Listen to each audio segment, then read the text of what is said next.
Hello guys! Welcome to my vlog. For today's ganap po, ito po yung part 2 ng aking mini vlog. At ito nga po, nandito na tayo sa entrance ng Monte Maria. At grabe, ang dami nga palang dumadayo dito, iba't ibang lugar. Thanks Monte Maria at narating ka po namin. Sa entrance ka pa lang, magaganda na talaga ang makikita mo.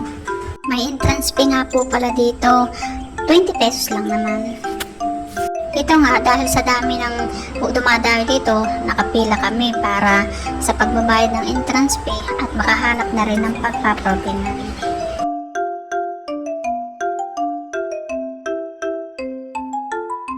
Pagka-parking nga namin, naglakad kami at pumunta kami dito sa isang maliit na simbahan din dito sa baba ng Monte Maria. Maganda rin siya.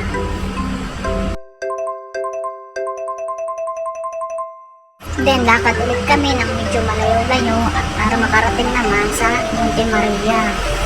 Medyo mahaba lang ang lalakadin kasi hindi po pwede daw na iakyat ang mga sasakyan. Hal-hal man din ang mga yan.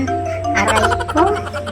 Wawa na lang talaga ang may mga rayuma sa haba ng lalakarin. Naksyuta.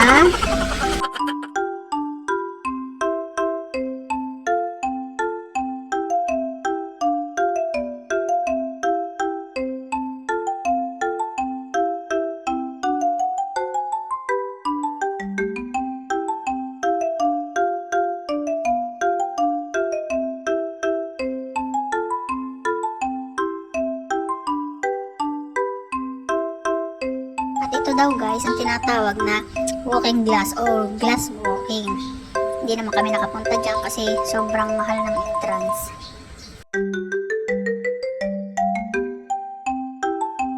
Ala, hal-hal ang kasama ko eh. Palibhasa, ang bilis maglakad. Iwan-iwanan palagi ako.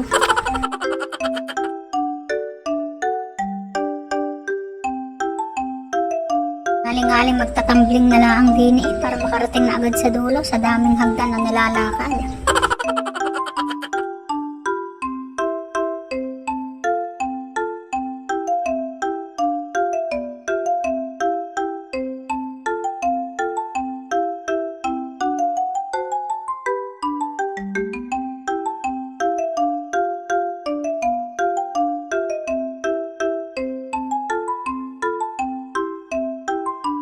Wakas, nakarating na rin kami dito.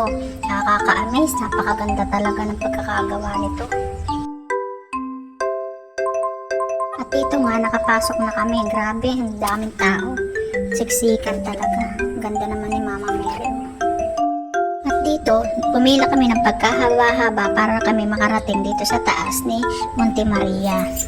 At grabe, baba at taas, napakaraming tao. Ganun kaganda dito.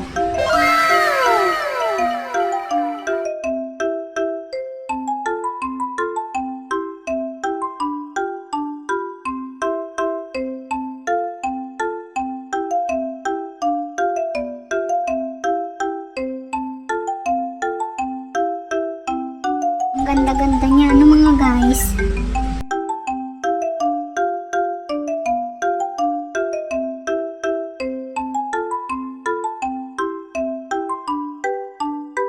Hindi nakakasawang panuorin ang view dito, napakalawak at masarap pagmasdan.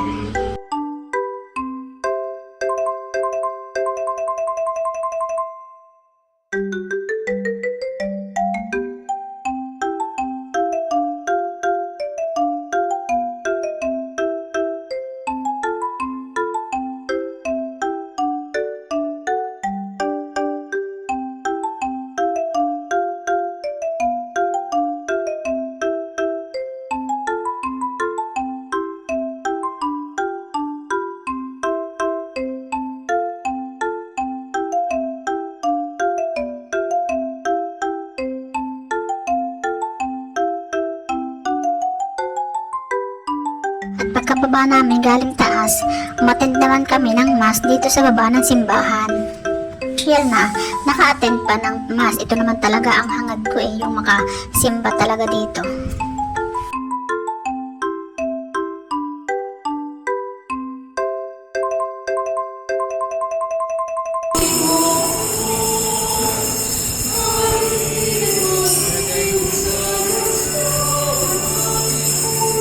Start na po ng misa, pero bago mag-start, namili muna kami ng mga souvenir galing dito sa Monte Maria. Liit lang ang space ng kanyang pinagmimisahan, pero ganun pa man, sobrang dami namang gumaattend ng misa. Meron pa nga kami na-encounter na sinamanan ng lasa dahil sa sobrang siksikan. Hindi naman siya mainit o mabanas. Siguro dahil lang sa pagod o gutom kaya sinamanan ng lasa yung matanda. Sobrang lalaki naman kasi ng electric fan ginagamit nila dito. Kaya hindi ka talaga makakaramdam ng banas o init dito sa loob. Siya na kayo guys kung minsan nakakarinig kayo ng maingay sa background ko dahil ng mga truck na dumadaan dito sa site na pinagtatrabahuhan ko. At dyan nga, napakagandang humili ang binigay at isinabuhay ni Father. Nakakatuwa at masarap pakinggan. Napakabait pa niya.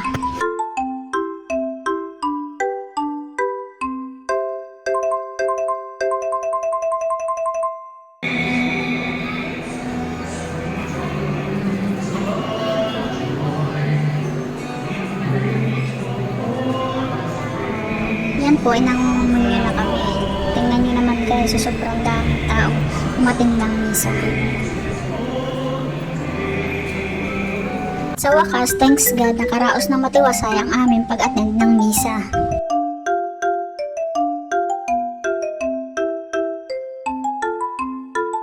At ito, pababa na ulit kami.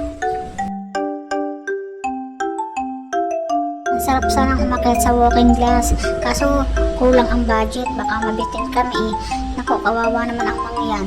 Maglalangoy na lang talaga hanggang Mindoro. Okay lang yan, at least narating at natanaw man lamang. Kailangan natin maging practical mga guys. Hirap ng buhay ngayon, hirap kumita ng pera.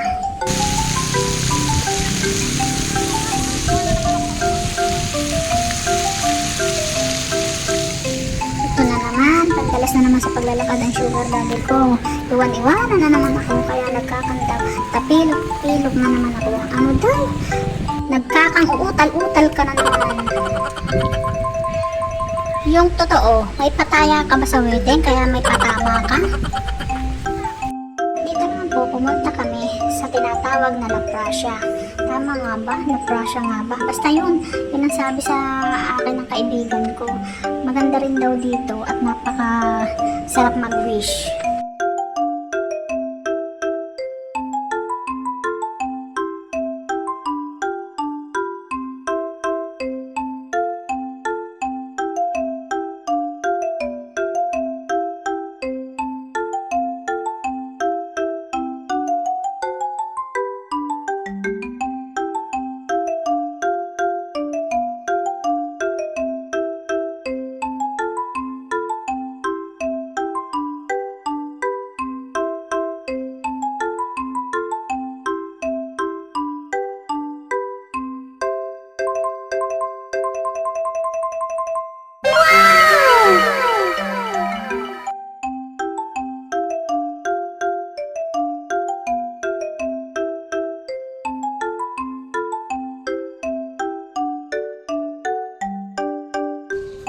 Humarap na ako sa camera na makita niyo naman ang paglumukha ko. Charis! Haggard na yarn!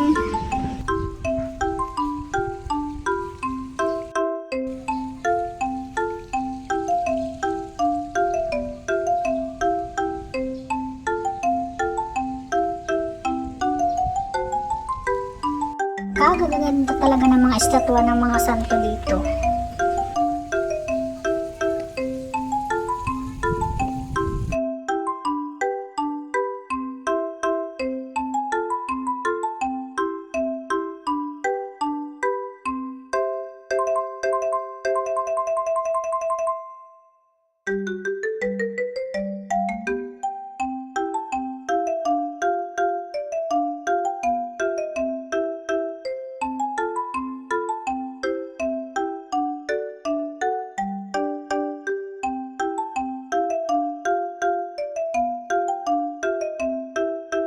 At ito nga, pauwi na kami. Pandalas na nga at para daw maiwan ng barko.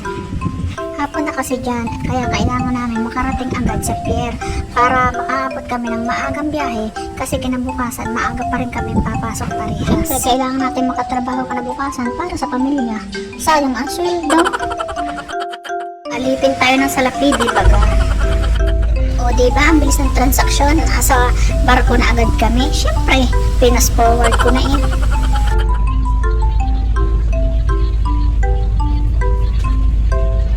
Ito na po kami sa Pier ng Calapan. Thanks God sa matiwasay na biyahe.